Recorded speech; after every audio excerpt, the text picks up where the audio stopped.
The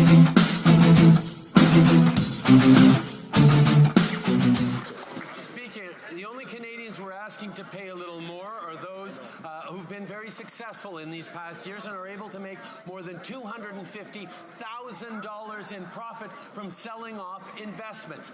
These are things that we think we can be asking of Canadians who've been successful to support Canadians who need a little more help, whether it's with the most ambitious housing plan this country's ever seen, whether it's dental care that's already delivered supports in just 8 weeks to 200,000 seniors, or whether it's more spaces in childcare. But the Conservatives continue to protect the wealthiest instead of supporting Canadians. Say yes, because he knows that when you take the $30 billion a year and divide it by the 17 million Canadian families, then you come up with almost $2,000 per Canadian family based on numbers published by his own government. So it's like him saying, you can afford this house as long as you don't take into consideration the down payment and the monthly mortgage payments. If you take out $30 billion of costs, you don't have a real calculation. So why doesn't he put the $30 billion back into the calculator and show Canadians whether they're really better off? Yeah.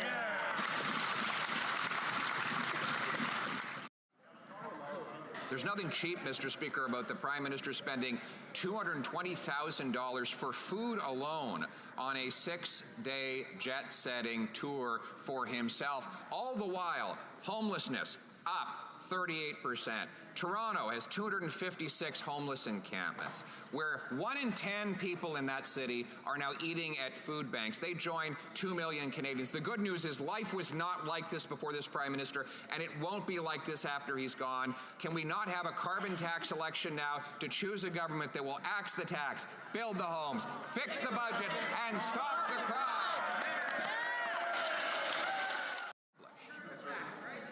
This government has admitted that their carbon tax will hit Canadians with $30 billion in annual losses to wages and higher prices. That is their data. They published it. So once again, a very specific question. When he claims that 8 out of 10 are better off, does that include the $30 billion of costs that he now admits that the government will impose on the economy? Is the fact that his carbon tax will not reduce by 1 penny the cost of climate change to Canadians. It will not eliminate 1 flood, 1 drought, 1 storm, 1 anything. His carbon tax literally does nothing to change the weather or the climate. What it does is makes Canadians poorer. So will he finally admit that all along he's been misleading Canadians, that he knew, he had the data, that Canadians pay more and get less and get screwed over by the carbon tax? People who make between $50,000 and $100,000 a year are too rich for him. I guess he wants to make them poor. He's succeeding at that. Yep. 1 in 5 Canadians told Angus Reid that they will be affected, including 1 in 5 of people making between $50,000 and $100,000 a year, Mr. Speaker. Another tax targeting the middle class by this promise-breaking Prime Minister. If those Canadians are wrong and they won't be affected, will the Prime Minister announce that he will amend his tax increase law to exclude anybody making less than $100,000 a year? The right socialist bafflegab. Not my words. Those are the words of Scott Bryson, the former Liberal president of the Treasury Board, the very person to whom the Prime Minister trusted all of his spending. Add to that Bill Morneau and John Manley, 2 former finance ministers who have now said they are against this tax increase, and David Dodge, a Liberal former governor of the Bank of Canada. Now that all these Liberals say that the Prime Minister is up to socialist bafflegab, will he reverse this job-killing tax on Canadians? Right Honourable Prime Minister. Mr. Speaker, it should actually be no surprise to Canadians to see the Conservatives, after pretending to care about workers, after pretending to care about vulnerable people, revert to type and stand against and ask for the wealthiest to pay a little bit more in taxes so we can invest even more in Canadians who need it, whether it's through a national school food program, whether it's expanding places in child care, whether it's delivering dental care for seniors and Canadians with disabilities. These are all things the Conservatives stand against, just like they stand against asking the wealthiest to pay their fair share. That's a shame, Mr. Speaker. The Honourable Leader of the Opposition. So the Liberal Premier of Newfoundland says this Prime Minister's carbon tax will harm working-class people just trying to heat their homes or drive to work. The former Liberal Finance Minister, which he appointed, says that this latest job-killing tax that he's brought in will drive investment out of the country, and the Liberal Treasury Board president that he appointed accuses the Prime Minister of socialist bafflegab. With Liberals accusing him of socialist bafflegab, will he just admit that he's actually not even a Liberal? He's Canada's first NDP Prime Minister. Past 9 years, that investing in the middle class and people working hard to join it can create growth for the country, and that's why we're continuing to step up to put that growth for work by putting more money in the pockets of Canadians, whether it's through a plan to fight climate change that puts more money in the pockets of 8 out of 10 Canadian families across the country, whether it's by moving forward on asking the wealthiest who are selling off profitable investments to share a little more of those profits with Canadians who need it, by countering the housing crisis, by investing in young people. But once again, Conservatives stand with the wealthiest, we stand with the middle class. Hear, hear. The Honourable Leader of the Opposition. Countering the housing crisis, he doubled housing costs, helping young people. 76% of them say they can't afford a home after 9 years of this Prime Minister. But it's getting worse. The Prime Minister gave $500 million to the Liberal NDP Mayor and Council at Toronto City Hall, supposedly to accelerate home building. What is the consequence? Since that money was handed over, Toronto City Hall has increased wait times and costs for building permits by 50%.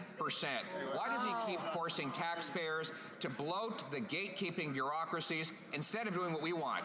Build the homes. Leader of the Opposition is trying to avoid is that just last week it was demonstrated that housing starts are up across this country, and that is part of where we have been investing with communities across the country in the Housing Accelerator Fund that is delivering more homes built faster. Indeed, we're going to see close to 4 million new homes in the coming decade because Canadians know that more density, better use of public lands, better protection for renters, better math for home builders to be able to build more affordable homes. These are the things that are going to make a difference in Canadians' lives. Hear, hear. Better math? Well, I think we can all agree this Prime Minister needs better math. But here is the math. The Altus Group says that Canada's development charges are significantly higher, and our wait times for getting building permits are the second slowest in the entire OECD.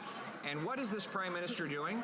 Giving $500 million to the City of Toronto, which has just increased its development charges and its permit wait times by 50%. So once again, why does the Prime Minister keep funding the gatekeepers instead of removing them so we can build the homes? One makes the math work to build more homes. Last year, we made a decision to take off the GST on purpose-built middle-income apartment buildings, on the kind of apartment buildings we need more of right across the country. Within a few days after having announced that we would no longer be charging the GST on new apartment buildings, thousands of new units were being announced by developers across the country because suddenly they were able to bring projects onto the table that hadn't been on it before. That's how you invest in housing. That's how you deliver for Canadians. Mr. Speaker, permits take 3 times longer to get in Canada than in the U.S. and in the U.K. And in the last 2 years in Toronto, the wait time has gone from 21 months to 32 months.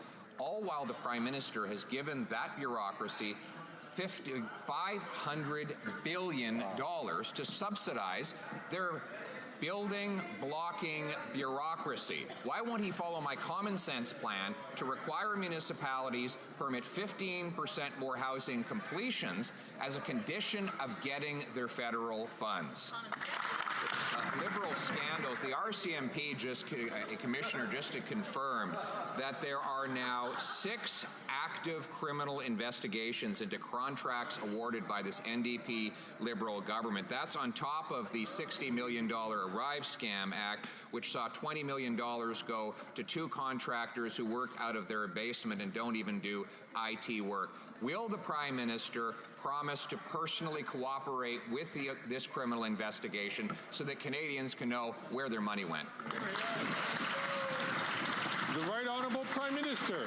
Mr. Speaker, this situation is obviously unacceptable, which is why authorities are looking into the procurement process. Anyone who took advantage of our COVID responses to save Canadian lives should face consequences. All federal contracts with these companies have been suspended as the investigations continue.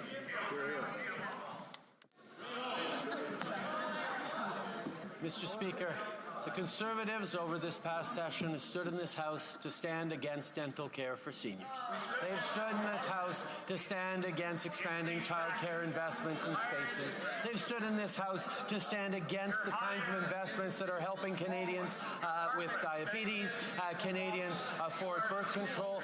These are the choices that they are making. Now, they're filled with slogans and bumper stickers that don't solve problems but amplify anger, while we are focused on supporting Canadians. Canadians can make their choice about the kind of country they want to live in. Conservative leader continues to use cheap attacks and slogans while he tries to hide from the fact that he is standing with the wealthiest Canadians and against the idea of them paying a little more so that young Canadians can buy a home, so that seniors can get their teeth fixed, so that young families can find a place in childcare. These are the investments we're making that they are standing against, Mr. Speaker. We will continue to deliver for Canadians who need them while he chooses to protect the interests of his wealthy friends. Hear, hear. $220,000 for food alone on a 6-day jet-setting tour for himself. All the while, homelessness up 38%.